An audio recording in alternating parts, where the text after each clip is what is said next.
subscribe to my channel.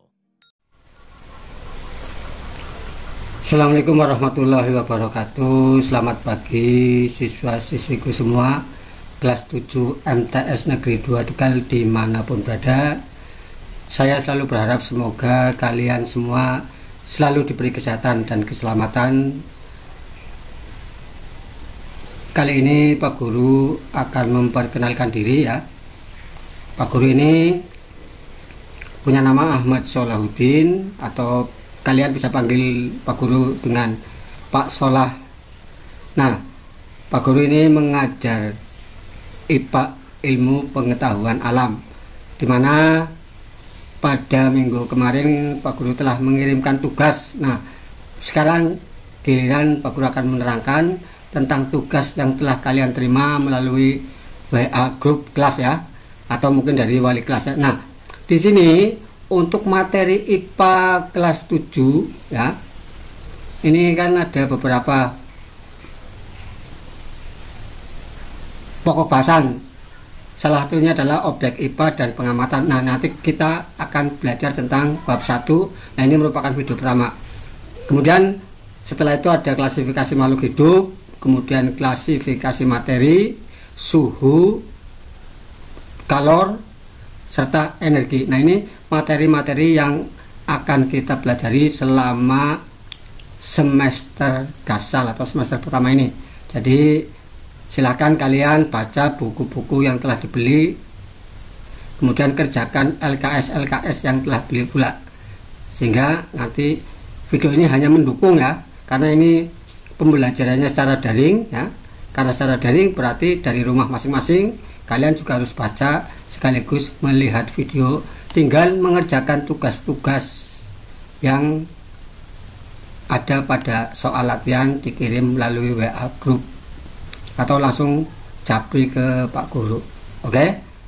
Nah, untuk bab pertama ini tentang objek IPA dan pengamatan. Nah, ini yang akan kita pelajari. Nah, kita lihat sekarang. Ini beberapa materi esensial yang ada pada bab pertama ini. Di antaranya bahwa penyelidikan IPA itu kan yang diselidiki objeknya itu apa saja. Ada, nah ini di sini, seluruh objek yang ada di alam semesta. IPA itu mempelajari tentang bagaimana terjadinya pelangi ya, bagaimana proses terjadinya hujan, petir, gerhana bulan, gerhana matahari, dan lain sebagainya. Atau sekarang yang lagi ngetren ini ya, sehingga kalian semua harus belajar dari rumah masing-masing, adanya virus. Nah, itu merupakan objek-objek yang diselidiki di dalam IPA atau ilmu pengetahuan alam. Nah, objek-objek ini baik itu yang berupa makhluk hidup maupun benda tak hidup ya, ini akan menghasilkan yang namanya ilmu pengetahuan. Jadi nanti kalian bisa apa istilahnya di SMA nanti ada IPA-nya, itu ada IPA fisika, biologi, kimia, serta ilmu bumi dan antariksa. Nah, ini ilmu bumi ini banyak dipelajari di IPS atau ilmu pengetahuan sosial. Nah, ini jadi objek-objek yang ada pada penyelidikan IPA ini diantaranya yang ada di alam semesta, baik itu yang hidup maupun yang tak hidup, sehingga melahirkan cabang-cabang ilmu pengetahuan. Nah, yang inti dari penyelidikan IPA ini berarti para ilmuwan itu melakukan pengamatan ya, mengamati apa yang akan diselidiki, diamati. Nah, tentunya yang namanya mengamati itu menggunakan panca indera, termasuk melakukan pengukuran dengan alat ukur yang sesuai, kemudian data-data yang diperoleh akan dikumpulkan sebagai bukti untuk diinformasikan. Nah, ini pengamatan. Nah, ini juga nanti pada video kedua kita akan belajar tentang pengukuran. Nah, yang pertama ini dulu. Jadi mengamati adalah menggunakan panca indera. Yang nama panca indera itu kan ada indera penciuman, pendengaran ya, penglihatan ya, termasuk kulit sebagai alat untuk meraba dan lain sebagainya. Jadi menggunakan alat indera. Kemudian setelah melakukan pengamatan, mencatat data-data yang diperoleh dan dikumpulkan. Dan setelah melakukan pengamatan untuk mengumpulkan data dan informasi, berkenaan dengan masalah yang ada. Kemudian dilanjutkan dengan membuat inferensi. Nah, ini yang kedua ini. Inferensi itu merumuskan penjelasan berdasarkan pengamatan, ya. Nah, penjelasan ini digunakan untuk menemukan pola-pola atau hubungan antar aspek yang diamati dan membuat perkiraan. Jadi nanti ada apa istilahnya dijelaskan. Jadi kenapa bisa terjadi seperti ini, apa penyebabnya, dan bagaimana cara apa istilahnya penyelesaiannya. Ini nih akan dirumuskan atau dijelaskan pada langkah kedua, membuat inferensi. Nah, selanjutnya yang ketiga, mengkomunikasikan secara lisan maupun tulisan. Jadi dalam bentuk laporan juga bisa. Nah, hal ini dikomunikasikan termasuk data yang disajikan dalam bentuk tabel, grafik, bagan, dan gambar yang relevan. Jadi ada 3 hal yang esensial dalam penyelidikan IPA, yaitu pengamatan, membuat inferensi, kemudian mengkomunikasikan. Nah, ini seorang ilmuwan itu, ya, ini sebenarnya akan kelihatan, ya. Kelihatan karena apa? Memiliki ciri-ciri tertentu, sifat-sifat yang dimiliki. Nah, ini merupakan sikap. Salah satunya adalah ini, adanya rasa ingin tahu atau curiosity, kemudian teliti, tekun dalam melakukan pekerjaan, terbuka, jujur, dan objektif. Nah, objektif di sini berarti apa istilahnya? Tidak memihak, tidak asal membuat atau kesimpulannya misalnya salah ya tetap dikatakan salah.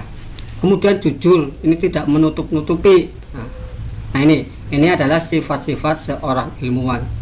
Kemudian dalam mengerjakan atau meneliti atau melakukan penelitian itu menggunakan langkah-langkah yang disebut dengan metode ilmiah. Ini merupakan suatu prosedur atau tata cara sistematis yang digunakan para ilmuwan untuk memecahkan masalah-masalah yang dihadapi. Jadi seperti di sini ada istilahnya, sekarang kan ada virus, ya, COVID-19 ini.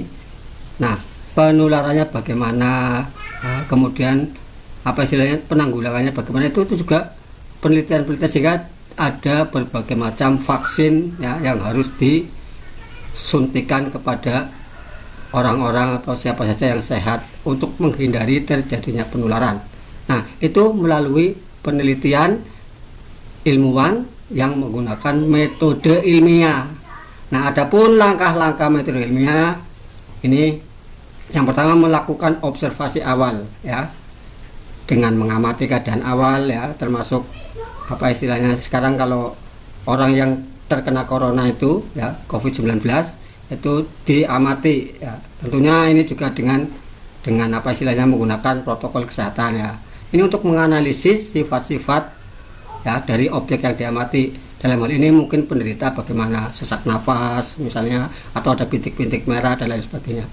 Nah, kemudian dari hasil pengamatan ini, langkah yang kedua adalah merumuskan masalah. Kegiatan menemukan dan menentukan permasalahan yang akan diangkat. Ya, sehingga di sini ada anjuran, ya, untuk menggunakan prokes, ya, selalu cuci tangan, ya, melalui air yang mengalir, kemudian jaga jarak dan lain sebagainya. Itu dari hasil pengamatan. Jadi terjadinya penularan itu salah satunya kan melalui udara di sekitarnya, sehingga harus menjaga jarak. Nah, ini rumusan masalahnya. Berarti nanti untuk menghindari, ya, penularan virus corona ini, salah satunya adalah harus menjaga jarak dan menggunakan masker, ya. Sehingga apa? Karena itu penularannya atau melalui udara. Orang yang karena mungkin batuk, ya, akan mengeluarkan apa istilahnya cairan dikit, nah itu akan terbawa oleh udara, sehingga ketika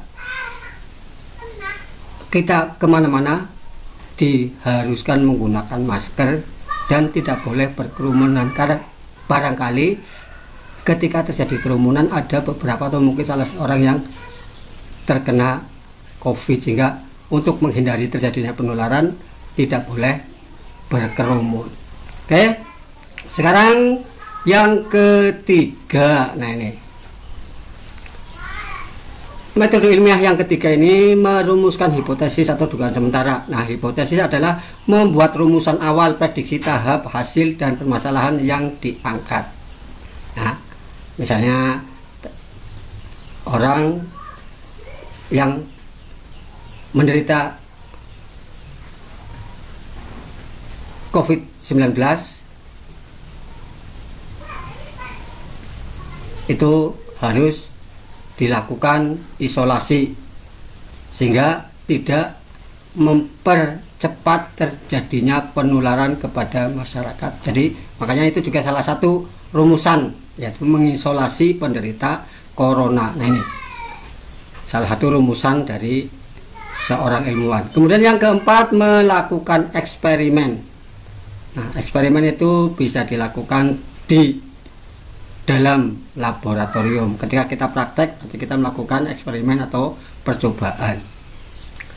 Yang kelima, melakukan analisis, ya. Nah, analisis ini dikembangkan dari rumusan hipotesis yang telah dibuat. Maka di sini analisis ini harus menjawab, ya, rumusan hipotesis, kemudian menjelaskan fenomena permasalahan yang terjadi ini. Dan yang terakhir adalah menarik kesimpulan, membuat kesimpulan.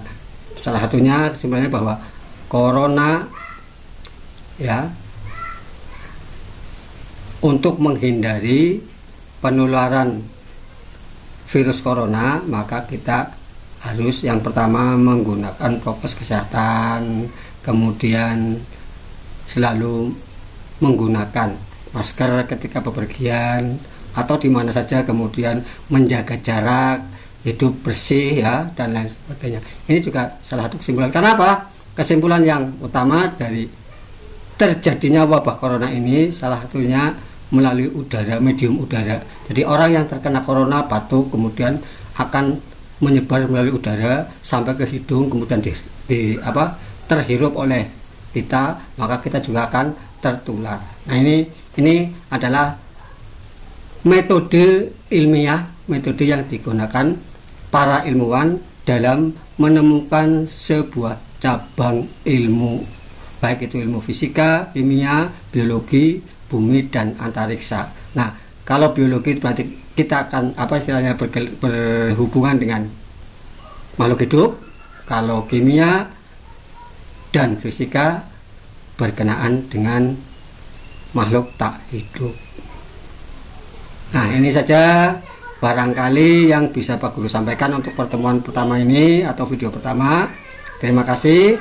Kemudian Pak Guru berharap dukung channel ini dengan cara klik tombol subscribe, ya, yang ada pada bawah video, ya. Kemudian klik like dan kasih komentar. Nah, paling tidak kalian bisa memberikan komentar hadir Pak Guru gitu. Sehingga apa? Ini akan mendukung keberlangsungan channel ini. Selanjutnya ikuti video-video berikut yang berkenaan dengan materi pembelajaran khususnya bagi siswa-siswi MTS Negeri 2 Tegal, ya, kelas 7 dimanapun berada. Terima kasih. Wabillahi taufiq wal hidayah. Assalamualaikum warahmatullahi wabarakatuh.